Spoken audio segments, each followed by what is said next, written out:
एक भाभी ने अपने देवर को किडनी दे दिया। इतना तो सीता जी ने भी अपने देवर के साथ में नहीं किया था यार।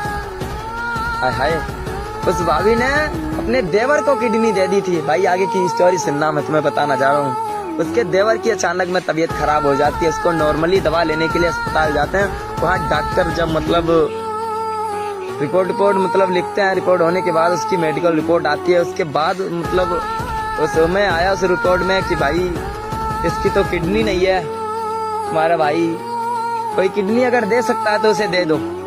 तो उसका भाई भी एक बार मतलब कदम पीछे हटा रहा था। वो भी सोच रहा था मेरा जो परिवार है, हम परिवार की देखभाल करेंगे, चलो ऐसे ही मतलब कुछ भी कर लो डॉक्टर, पैसा दाम है, हम सब लगा देंगे, लेकिन मैं अपनी किडनी नहीं दे सकता। इतने में मतलब उसकी माँ से कहते हैं, उसके पिता से कहते हैं, सबका कदम आप पीछे टिक रहा था।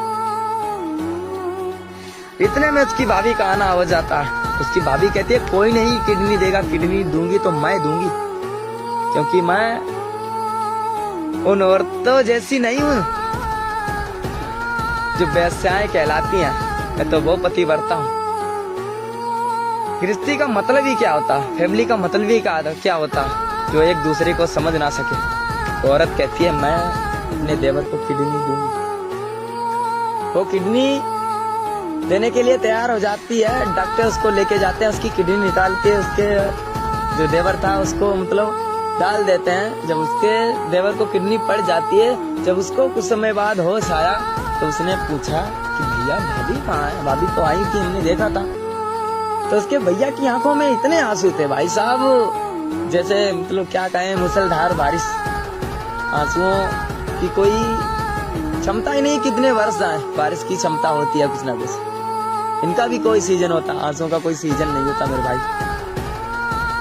तो उसके भाई ने बताया कि तुम्हारी जो किडनी है खराब हो चुकी थी, ये किडनी तुम्हारे अंदर पड़ी है, तो तुम्हारी भाभी ने दी। हाय, वो इतना रोया इतना रोया।